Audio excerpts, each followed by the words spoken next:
یہ کہانی حقیقی واقعات پر مبنی ہے۔ پہچان چھپانے کے لیے نام، مقام اور واقعات کی ترتیب میں تبدیلی کی گئی ہے۔ ہم آپ کے لیے ایک ایماندار اور فرض شناس پولیس انویسٹیگیشن آفیسر کی 35 سالہ یادداشتوں سے ایسے سچے واقعات ڈھونڈ کر لائے ہیں جن کو سن کر آپ کے رونگٹے کھڑے ہو جائیں گے۔ اگر کہانی پسند آئے اور آپ اس جیسی اور سچی کرائم کہانیاں سننا چاہیں تو ہمارے چینل کو سبسکرائب کر لیں اور بیل کے بٹن کو دبانا نہ بھولیں تاکہ ہر نئی کہانی کا نوٹیفیکیشن آپ کو ملتا رہے۔ انسان کی خواہشات کی حد نہیں ہے، کبھی مسکرا کر دی گئی ایک کپ چائے کے لیے جان دے دیتا ہے تو کبھی مادی چیزوں کے جام میں جان لے لیتا ہے۔ یہ بات ناقابل یقین لگتی ہے مگر یہ دنیا دار العجائب ہے، یہاں ایسی ہی عجیب باتیں ہوتی ہیں۔ آج کی سچی جرم کہانی ایسی ہی عجیب ہے۔ یہ جرم کراچی جیسے بڑے شہر میں پیش آیا۔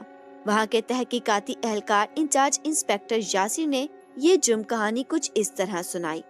دسمبر کی سرد صبح دیاری ندی کے قریب ایک لاش کی نشاندہی کی گئی۔ انسپیکٹر یاسر فوراً جائے وقوع پر پہنچے۔ لاش ایک جوان مرد کی تھی، اس پر چاقو کے کئی وار کیے گئے تھے۔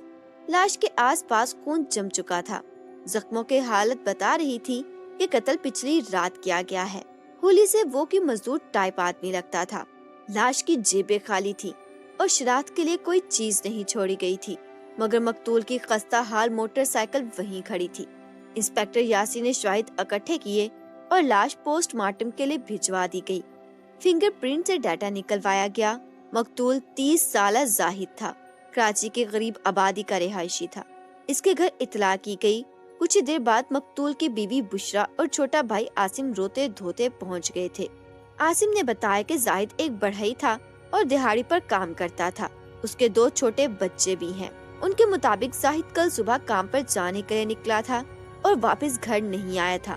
عاصم اور بشرا کے مطابق زاہد کی کسی سے کوئی دشمنی نہیں تھی، نہ ہی اس کے پاس اتنے پیسے تھے جن کے لیے کوئی زاہد کی جان لے لے۔ لاش ورثہ کے حوالے کرنے کے بعد تفتیش کا باقاعدہ آغاز ہوا۔ پولیس نے زاہد کے ساتھی مزدوروں سے بھی کچھ پوچھ گچھ کی مگر کوئی سراغ نہ ملا۔ اس میں کوئی پیش رفت نہیں ہوئی۔ بھلا ایک دہاڑی دار غریب مزدور سے کسی کو کیا دشمنی ہو سکتی تھی؟ انسپیکٹر یاسر نے اپنی تفتیش کا رخ گھر کی طرف موڑ دیا مگر وہاں سے بھی کوئی خاص سراغ نہیں ملا۔ زاہد کا گھر ایک عام غریب آدمی کا گھرانہ تھا جس میں ہر وقت پیسوں کی کھینچ تان رہتی تھی۔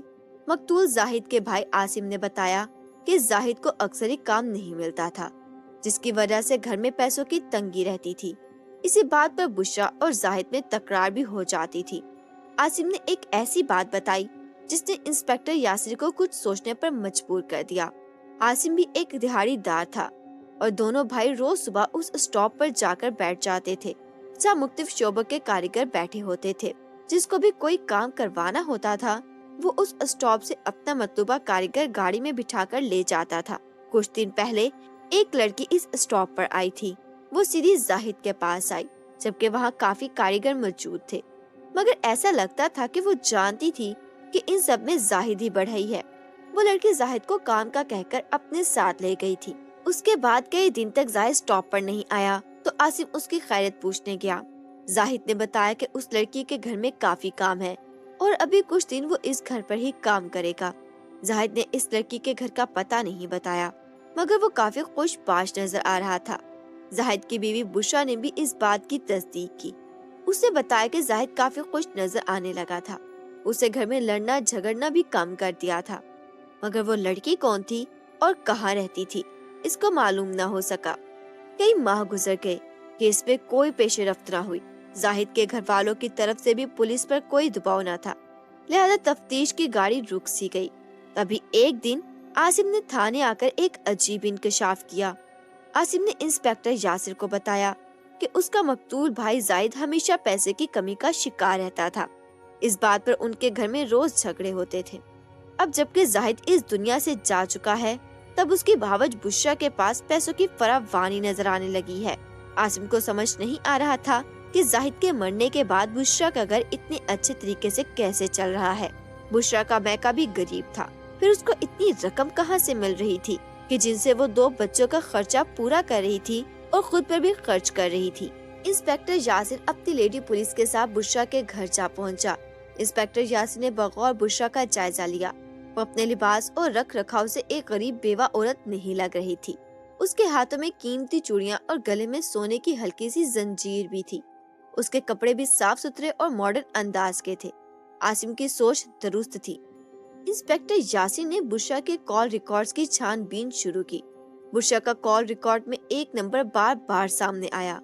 اس نمبر سے بشرا کو تقریباً ہر دوسرے دن کال کی جاتی تھی۔ وہ نمبر کسی شازیہ نامی عورت کا تھا۔ زاہد بھی اپنی زندگی کے آخری دنوں میں کسی عورت کے لیے کام کر رہا تھا جس کا اس کا بھائی عاصم پہچان سکتا تھا۔ انسپیکٹر نے عاصم کی مدد حاصل کی اور پھر تو جیسے گتھیاں سلجھتی چلی گئیں۔ یہ وہی عورت تھی جس کے گھر زاہد نے اپنی زندگی کا آخری کام کیا تھا، مگر اس کا زاہد کی بیوہ سے کیا تعلق تھا؟ اس سوال کے جواب کے لیے بشرا کو گرفتار کر لیا گیا۔ بشرا گھبرائی ہوئی تھی مگر اپنے موقف پر ڈٹی ہوئی تھی۔ وہ انسپیکٹر کو دھمکیاں دے رہی تھی کہ میڈیا میں جائے گی اور انسپیکٹر کے خلاف بیان دے گی۔ اس کی زبان اس وقت اچانک بند ہو گئی جب شازیہ لاک اپ میں داخل ہوئی۔ دونوں ایک دوسرے کو دیکھ کر بت سی بن گئیں۔ آخر ان دونوں عورتوں کو اس غریب زاہد سے کیا دشمنی تھی؟ اس سوال کا جواب بشرا نے دیا۔ اس نے بتایا کہ وہ ہمیشہ آسائشات کی خواہش مند تھی مگر بدقسمتی سے ہمیشہ غربت میں رہی۔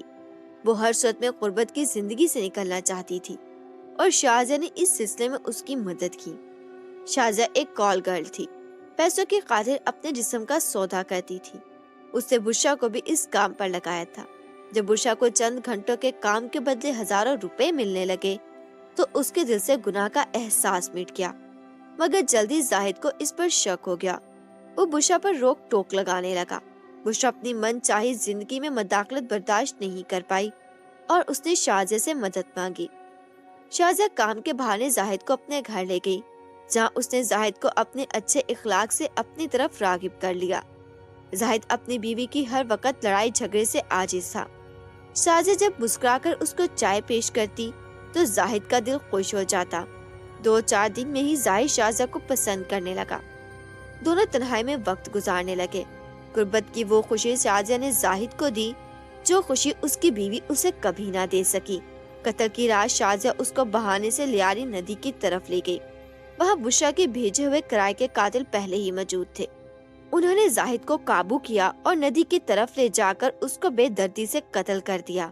بشرا نے سوچا تھا کہ زاہد کے مرنے کے بعد وہ اپنے جسم کو بیچ کر خوب پیسے کمائے گی اور زندگی کی ہر آسائش خرید لے گی، مگر زاہد کا خون ناحق چھپ نہ سکا اور وہ جیل کی کال کوٹری میں پہنچ گئی۔ نفس کی غلامی کرنے والا انسان ایک دن ایسے ہی ذلت کے گڑھے میں گرتا ہے۔